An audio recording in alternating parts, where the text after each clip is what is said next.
I think the importance of having the hearing this morning is based on the fact that for the first time in my lifetime, and perhaps it seems like in the history of the state, we had a flood in the middle of the state and throughout the rest of the state that impacted it at a level where all suggestions are we haven't had this type of flooding in 1,000 years.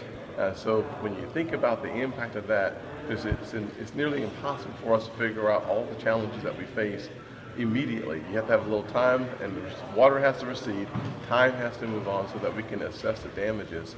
Once we assess the damages, especially for small businesses and folks in agriculture, the needs then start manifesting. And for us, what this is an opportunity for those folks who've been negatively impacted by the floods to find themselves in a position to talk to SBA and other federal agencies that could provide some resources and some relief.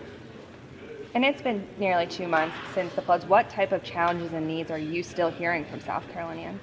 Tremendous, to be honest with you. We had conversations earlier this morning, and we've had conversations for the last several weeks around crop insurance, the damage done to our agriculture area, tourism, how to assess and evaluate the actual loss has been tremendous on how to get there, and we're still working on those numbers because, frankly, you think about just the loss of the Carolina football game to South Carolina. They say that it could be at least a $6 million impact, and to have a number of 35 million overall, 35 to 50 overall for tourism seems to be a little short, but they haven't been able to bring in those numbers because they haven't been able to quantify it with the sales receipts that are missing. And so they're going to get to that number as well. So tremendous impact. We get calls still coming in, and there's a lot of folks who are very anxious about their ability to recover without some assistance. And this is the one time when the government's coming to help you might be a good thing. What do you hope to accomplish in this meeting? I think for me, the hope of this meeting is to A, have real people tell real stories about real losses, B, to have the folks who are in a position to hear and do something about it hear it, and C, take it back and use this as momentum and to use this as a way for me to be able to encourage my colleagues who are in their own silos to pay closer attention to the challenges that we face here at home in South Carolina. If that's successful, that means that the numbers that we have within the budgeting process will be more consistent with the losses that we have experienced here at home.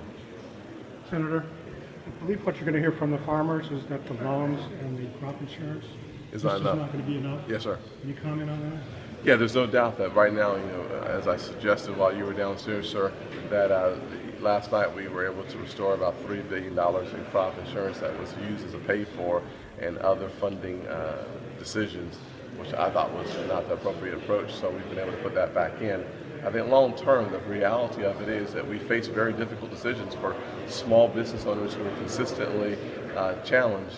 And I don't have a good answer for all the questions on what you do when crop insurance and good planning is not enough. But when you have a 1,000-year flood, you hope that there are supplementals that may be available for those folks who have need. I'm in a position where I'm happy to advocate on behalf of those folks and see it as part of my responsibility to advocate on behalf of common sense. And this, to me, seems like a common sense approach to a major challenge. Does the governor have to request those, or can that come through the delegation? The governor typically makes a request, and then we fulfill those requests through the budgeting process. We are going to work with the governor's office to continue to work with the governor's office. We've been working with the governor's office since really October the 4th, I think, was the first day of the flooding. So we've been in constant communication, and we're trying to make sure that we don't leave any stone unturned in order to help the folks who are in desperate need of help. Thanks so much. Thank you.